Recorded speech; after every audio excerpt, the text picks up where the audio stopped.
तो खैरागढ़ का संग्राम देख रहे हैं लगातार। आपको बता दें, अपडेट हम आप तक पल पल की पहुंचा रहे हैं। INS 24/7 अपील करता है उन मतदाताओं से जो अभी तक अपने घरों से नहीं निकले हैं, अपने घरों से निकलिए, मतदान केंद्रों तक जाइए और वोट जरूर दीजिए। इस बीच हम लगातार खैरागढ़ संग्राम पर बात कर रहे हैं। तमाम मेहमान हमारे साथ मौजूद हैं। इस वक्त हमारे साथ हैं वरिष्ठ नेता और प्रेमसाय सिंह टेकाम जी। आइए सीधे रुख कर लेते हैं उनका। प्रेमसाय जी, आपको मेरी आवाज आ रही है तो आपसे जानना चाहेंगे, मंत्री हैं छत्तीसगढ़ के वरिष्ठ और फुल कॉन्फिडेंस के साथ आज चेहरे पर जो मुस्कान है हल्की हल्की सी वो नजर आ रही है कि ये मुस्कान जो है वो रिजल्ट में तब्दील होगी। बिल्कुल।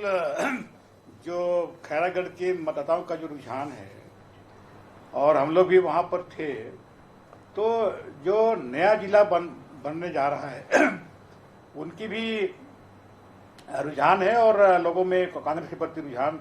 यहाँ के जो भी योजनाएं हैं, चाहे किसानों का मुद्दा हो, धान खरीदी का हो, कर्जा माफी का मुद्दा हो, ये तो है ही है।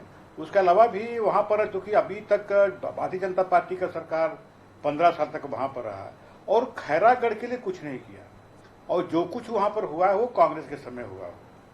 तो चाहे वो जिला बनाने की बात हो, तहसील बनाने की बात हो, वहाँ कॉलेज खोलने की बात हो, मंडी खोलने की बात हो, अस्पताल खोलने की बात हो, सारा जो काम हुआ वो कांग्रेस के समय हुआ है। 15 साल के भारतीय जनता पार्टी के कार्यकाल में वहाँ के विकास के लिए कुछ हुआ ही नहीं है। यही जनता तो पूछ रही है उन लोगों से जी। और इसलिए इस बार लगता है कि हम लोगों ने, आपने देखा होगा कि 3 उपचुनाव हुए हैं, दंतेवाड़ा का, फिर चित्रकूट का, फिर मरवाही का, और चुनाव हम लोग जीते हैं। तो ये भी उपचुनाव खैरागढ़ का हम लोग निश्चित रूप से यहाँ पर जीतेंगे, जैसा वहाँ पे लोगों का रुझान है और कांग्रेस के प्रति लोगों की सहमति है जी। टेकाम जी, वैसे बीजेपी आरोप लगा रही है कि देखिए उपचुनाव के नतीजे उसी के पक्ष में आते हैं जिनकी सत्ता होती है, और ऐसे में कांग्रेस को अपनी पीठ बहुत थपथपाने की आवश्यकता नहीं है। इस चुनाव में भी आपने न सिर्फ सरकार बल्कि प्रशासन भी चुनाव लड़ रहा था, पुरजोर कोशिश कर ली, क्योंकि बीजेपी के लिए एक तरफ आप जहां कह रहे हैं कि 15 साल काम नहीं किया, आपने भी दरअसल 3.5 साल उस क्षेत्र को उपेक्षित रखा है और इसीलिए पूरी ताकत झोंक दी सरकार ने वहां पर चुनाव जीतने के लिए। नहीं, वहाँ पे हमारे जो देवव्रत जो रहे, बाबा रहे, वहाँ पे विधायक रहे, उनके तो डीएनए में को कांग्रेस था। पहले भी उनके वो कांग्रेस पार्टी से एमपी भी रहे, विधायक भी रहे, और हर कार्यक्रम में वो आते रहे, और उनके हर प्रस्ताव को हम लोग ने माना। ऐसा नहीं कि हम लोग का काम नहीं किया है, उनके समय में भी अभी हम लोग ने काम किया है। लेकिन भारतीय जनता पार्टी के 15 साल में देखें तो वहाँ पे उस क्षेत्र के विकास के लिए, उस क्षेत्र के डेवलपमेंट के लिए कुछ भी नहीं किया, और उनके पास कहने के लिए कुछ था भी नहीं। हम लोगों ने कहा अब किसानों के लिए काम किया, कर्जा माफी किया, उनके 25 रुपया क्विंटल में धान खरीदी किया, गोधन योजना लाए। इन सब का प्रभाव भी अभी हमारे क्षेत्र में है, और इन सब की चर्चा वहाँ पर थी। लोग इस बात को चर्चा कर रहे थे कि भूपेश बघेल की जो 3 साल की जो सरकार है, उन्हें बहुत कुछ काम किया है, और उनकी बातों पर हम विश्वास करते हैं, उनकी बातों पर हम भरोसा करते हैं, और उन्हीं के भरोसे पे हम लोग यहाँ पर उपचुनाव लड़ रहे हैं, और निश्चित रूप से हम लोग इस उपचुनाव को जीतेंगे जी। जेसीसी जो आरोप लगा रही है टेकाम जी कि आपने हमेशा उपेक्षित रखा देवव्रत सिंह जी को, और इसी वजह से वो आपकी पार्टी से गए भी और आखिरी तक वो आपकी पार्टी में शामिल भी नहीं हुए। अब ये तो अब क्या बताया, तो ऐसा कुछ अनहोनी घटना हो गई, अदरवाइज वो तो हमारे पार्टी में ही होते हो। तो उनकी पूरी हर कार्यक्रम में आते थे, और बिल्कुल उनको तो पार्टी माना उनका तय था उनका। लेकिन अब वो ऐसी कुछ घटनाएं हो गई जिसके जैसा घटना नहीं होना चाहिए था। पार्टी तो उनके डीएनए में था, उनकी माँ कांग्रेस विधायक रही, वो खुद एमपी भी रहे, यो कांग्रेस के अध्यक्ष भी रहे, और कांग्रेस के विधायक भी रहे, तो कहाँ ये अलग रहे जी।